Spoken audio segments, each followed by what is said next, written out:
Birinci salam, hörmətli tamaşaçılar. Bilirsiniz, Azərbaycanda biz düşündüyümüz kimi deyil. Mən məsələn elə bilirdim ki, məsələn müharibə gedir də bizim ölkəmizdə. Aprel döyüşlərində mən elə bilirdim ki, ziyalılar birinci cavab verəcək. Amma yox.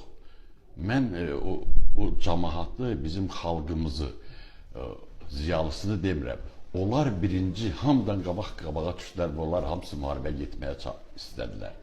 Deməli, bizim xalqımız daha üstün fəaliyyətdədir, nəinki ziyalılar. Ziyalılarımız xalqımızdan geri qalır, deyərdim mən belə düşünürəm mən. Digər tərəfdən, son zamanlar, bax bu münaqişələr, məsəl üçün, 8-ci sinif şagirdi öz tələbə yoldaşını bıçaqlayıb. Məsələn, olur ki, ailə münaqişələri var. Bunların çox səbəbləri var, açıq deyirəm. Səbəblərindən biri də, məsəl üçün, birinci ailə tərbiyəsinin çox böyük rolu var, xanım burada. Məsələn, o uşaqları biz müzakirə eləsək, niyə bıçaqlayıb? Özü də film bıçağı, bu boyda bıçaq gəzdirir bu adam. Çox güman ki, onun arxasında o kimlənsə birləşib, təkcə özünün deyil bu bıçaq və bir neçə nəfərindir. Bunlar çox, mən qorxuram onun, hələ o uşağın gələcəyindən də qorxuram ki, o uşaq gələcəkdə narkoman da ola bilər.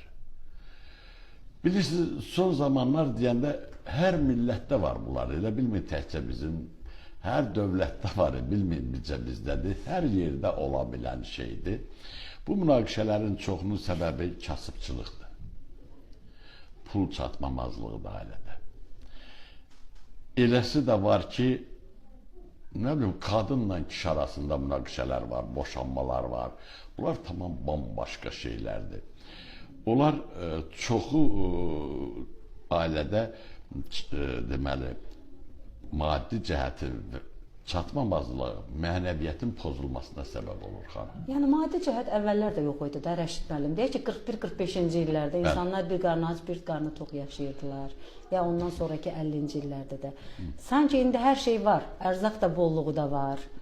Biraz pul da var, nisbətən var. Amma biz daha təcavüzkar olmuşuq, aqressiv olmuşuq. Tamam doğru deyirsiniz. Sovet dövründə insanları bir dönəmdə birləşdirmişdilər.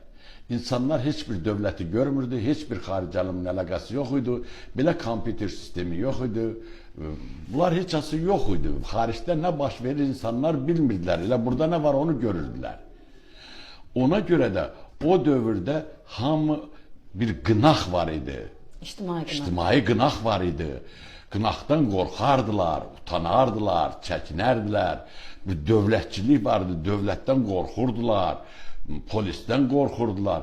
İndi bilirsən, dünyaya açılıb, virtual bir həyat yaradı. Hamı har ilə məşğuldur. Hamısı kompüterlə məşğuldur. Bilirsən, hamı dünyadan xəbəri var bu saat.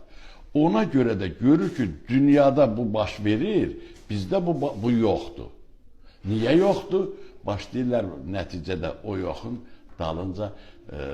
Məsələn, başqa ölkələrdə fikir verilən, özü uşaqların tərbiyəsində də düzgün yollar göstərmir. Oyuncağından tutmuş uşağın, mən açıq deyirəm, oyuncaq alırıq biz uşağa, oyuncaq hamısı, uşaqların hamısı avtomat istəyir, pistolet istəyir, parta işığı yansın, görünsün, dağıtsın, oğlan uşaqları xüsusən. Yəni, buradan da ona görə aqressiv böyüdürük biz uşaqları. Mülayim, həlim, tərbiyə verməyi bacarmırıq bəzən, çox vaxtı evlatlarımıza.